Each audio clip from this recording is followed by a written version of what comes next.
రామాయణ సినిమాకి toxic city సినిమాలకి ఈ రెండు సినిమాలకి కనెక్షన్ ఏర్పడుతుందా అంటే అవుననే సమాధానం అనిపిస్తుంది. కాకపోతే ఇక్కడ ఒక డౌట్ రావచ్చు. రామాయణ సినిమా అనేది ఆధ్యాత్మికానికి సంబంధించిన సినిమా. మన టాక్సిక్ సిటీ అనేది రీసెంట్గా రాయకి సంబంధించిన ఇంట్రడక్షన్ వీడియో వచ్చింది. ఆ డాన్సింగ్ కార్ సీక్వెన్స్ కానీ లేకపోతే ఆ యాక్షన్ సీక్వెన్స్ కానీ అవన్నీ చూస్తే ఖచ్చితంగా ఏ రేటెడ్ మూవీ లాగా కనిపిస్తుంది. మరి ఈ రెండు సినిమాలకు ఏ విధంగా కనెక్షన్ కుదురుతుంది అనే ఒక డౌట్ కూడా మీకు రావచ్చు. అసలైన పాయింట్ ఇక్కడే ఉందన్నమాట. ఏంటంటే టాక్సిక్ సిటీ వల్ల ఖచ్చితంగా రామాయణ సినిమాకి హెల్ప్ కాబోతుంది. సినిమాల పరంగా ఏ విధంగా హెల్ప్ కాబోతుందంటే సినిమాల పరంగా కాదు, సినిమాలో నటిస్తున్న వ్యక్తి వల్ల, అలాగే ఆ సినిమాల వెనుక ఉన్న కొన్ని సంస్థల వల్ల ఏ విధంగా అనేది మాట్లాడుకుందాం. అంతకంటే ముందుగా ఫస్ట్ రామాయణ సినిమా గురించి మాట్లాడుకుందాం. రామాయణ సినిమా అనేది మన భారతీయ సంస్కృతిని ప్రపంచానికి పరిచయం చేయడానికి దాదాపుగా 1 కాదు, 2 కాదు, 3 కాదు, ఏకంగా 4,000 కోట్లతో భారీ బడ్జెట్తో ఈ సినిమాను రూపొందిస్తున్నారు.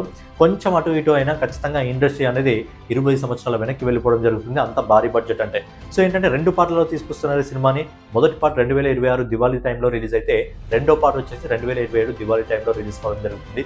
2 పార్ట్లకి దాదాపుగా 1700 కోట్ల బడ్జెట్ అవుతుంది. అండ్ ఏదైతే టెక్నాలజీని యూజ్ చేయడం జరుగుతుందో ఆ టెక్నాలజీ ద్వారా ఈ సినిమా ఓవరాల్గా 4 అవుతుంది. సో భారీ బడ్జెట్తో ఈ సినిమాను రూపొందిస్తున్నప్పుడు, ప్రపంచవ్యాప్తంగా ఈ సినిమా రిలీజ్ చేస్తున్నప్పుడు ఇప్పటి వరకు ఈ సినిమాకి సంబంధించి ఎలాంటి ప్రమోషన్స్ను కూడా ఎందుకు స్టార్ట్ చేయలేదు ఇంకా? ఎందుకంటే వారణాసి మూవీకి సంబంధించి సినిమాకి సంబంధించిన ప్రమోషన్ ఆల్రెడీ ఇంకా సినిమా కంప్లీటే కాలేదు. ఆ సినిమాకి సంబంధించి ఇంటర్నేషనల్ మీడియాకి ఆల్రెడీ వారణాసి టీం అనేది ఇంటర్వ్యూ కూడా ఇవ్వడం జరిగింది. మహేష్ బాబు గారు, ప్రియాంక చోప్రా, ప్రొడ్యూసర్ కుమార్, రాజమౌళి గారు. మరి ఇంత పెద్ద 4,000 కోట్ల బడ్జెట్తో రూపొందుతున్న ఈ సినిమా ఎందుకు ఇంకా ప్రమోషన్స్ ముందుకు రావట్లేదు అంటే ఇక్కడ ఒక మాస్టర్ స్ట్రాటజీని ప్లే చేస్తున్నారు రామాయణ టీం.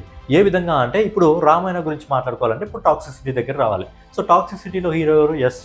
ఎస్ ఏంటంటే కేజీఎఫ్ 2 తర్వాత చాలా బాగా ఆలోచించి ఒక 4 సంవత్సరాల టైం తీసుకొని టాక్సిక్ సిటీ అనే సినిమాని మన ముందుకు తీసుకొస్తున్నాడు. అది కూడా మామూలుగా కాదు, ఏకంగా గ్లోబల్ స్థాయిలో ఈ సినిమాని, పాన్ వరల్డ్ స్థాయిలో ఈ సినిమాని తీసుకురావడం జరుగుతుంది. అండ్ ఈ సినిమా వెనకాల కొన్ని హాలీవుడ్ సంస్థలు కూడా పనిచేయడం జరుగుతుంది. అదే ఈ సినిమా వెనకాల నమిత్ మల్హోత్రా, రామాయణకు సంబంధించిన మెయిన్ క్యాండిడేట్ నమిత్ మల్హోత్రా కూడా ఈ సినిమా కథలో కొద్దిగా ఆయన వెనకాల ఉన్నాడు అనుకోండి.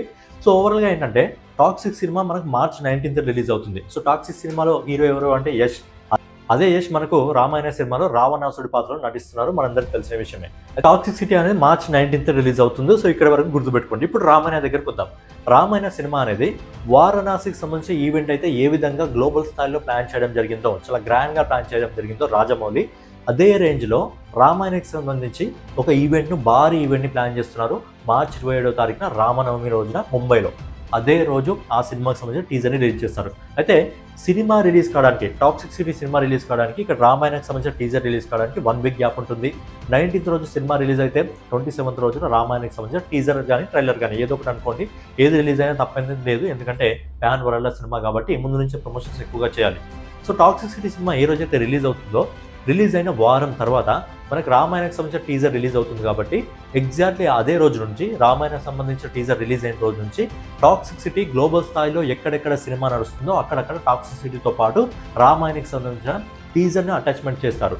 సో ఇది చేయడం వల్ల ఏమవుతుందంటే గ్లోబల్ ఆడియన్స్ ఎవరెవరైతే మనకు టాక్సిక్ సిటీ సినిమాని చూస్తారో, సినిమాను చూసిన వారు యష్ క్యారెక్టర్కి, అంటే టాక్సిక్ సిటీలో యష్ క్యారెక్టర్కి ఎవరెవరైతే కనెక్ట్ అవుతారో, కనెక్ట్ అయిన వాళ్ళ అందరూ కూడా ఇంటర్వెల్ టైంలో రామాయణకి సంబంధించిన ఆ సినిమాకి సంబంధించిన టీజర్ని చూపించినప్పుడు అక్కడ కానీ రావణాసుడి పాత్రలో యష్ని చూపించగలిగితే ఎవరైతే అక్కడ యష్కి కనెక్ట్ కావడం జరుగుతుందో వాళ్ళందరూ కూడా రామాయణకి కూడా కనెక్ట్ కావడం జరుగుతారు.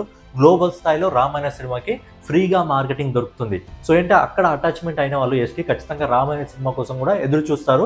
ఎందుకంటే చాలా పవర్ఫుల్ పాత్రలో ఇక్కడ యష్ టాక్సిక్ సిటీలో కనిపిస్తాడు, అలాగే రావణాసుడి పాత్రలో ఇక్కడ కనిపిస్తారు. కాబట్టి గ్లోబల్ స్థాయిలో ఆడియన్స్ ఏంటంటే షిఫ్ట్ అవుతారనమాట.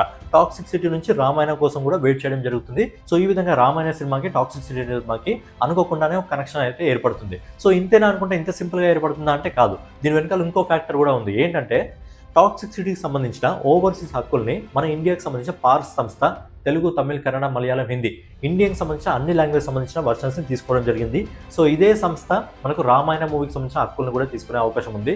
ఇంకోటి మీరు గుర్తుపెట్టుకున్నట్టయితే టాక్సిక్ సిటీకి సంబంధించిన ఏదైతే ఇంగ్లీష్ వర్షన్ ఉందో, ఇంగ్లీష్ వర్షన్ సంబంధించి ఇప్పటి వరకు హక్కుల్ని ఇంకా ఏ సంస్థ కూడా తీసుకోలేదు. 21 స్టూడియోస్ వాళ్ళు కానీ లేకపోతే వార్నర్ బ్రోస్ కానీ తీసుకునే అవకాశం ఉంది. సో వీళ్ళే రామాయణకి సంబంధించిన డిస్ట్రిబ్యూటర్ హక్కుల్ని కూడా తీసుకునే అవకాశం ఉంది. కాబట్టి సో ఇలా ఈ విధంగా ఈ రెండు సినిమాలకు కనెక్షన్ అనేది ఏర్పడుతుంది. సో ఆ విధంగా ఏమవుతుందంటే టాక్సిక్ సిటీ వల్ల గ్లోబల్ స్థాయిలో యష్ వెళ్తున్నాడు కాబట్టి టాక్సిసిటీ వల్ల రామాయణకి అయితే ఫ్రీగా మార్కెటింగ్ అయితే దొరకబోతుంది. ఆ విధంగా ఈ 2 సినిమాలకి కనెక్షన్ అయితే ఏర్పడుతుంది. ఏ విధంగా అంటే ఒక సినిమాలో ఆ వ్యక్తి పనిచేయడం, ఒక సినిమాలో హీరోగా, ఒక సినిమాలో రావణాసుడి పాత్రలో, ఒక సినిమా వల్ల ఇంకో సినిమా, ఒక వ్యక్తి వల్ల ఇంకో సినిమాకి బాగా హెల్ప్ అవుతుంది.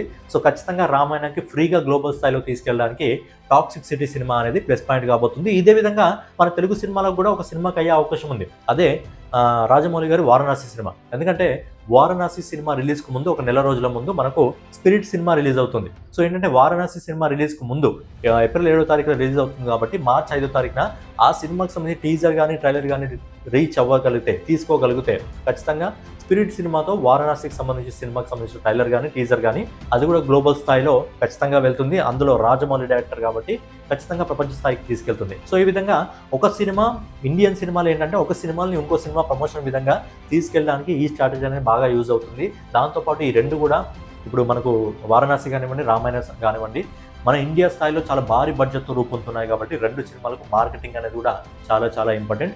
సో పైన ఏదైనా మన వీడియో మీకు నచ్చినట్లయితే ఖచ్చితంగా లైక్ చేసి, కామెంట్ చేసి, సబ్స్క్రైబ్ చేసుకొని మన వాల్ పోస్టర్ ఛానల్ని ఫాలో అవుతుండండి.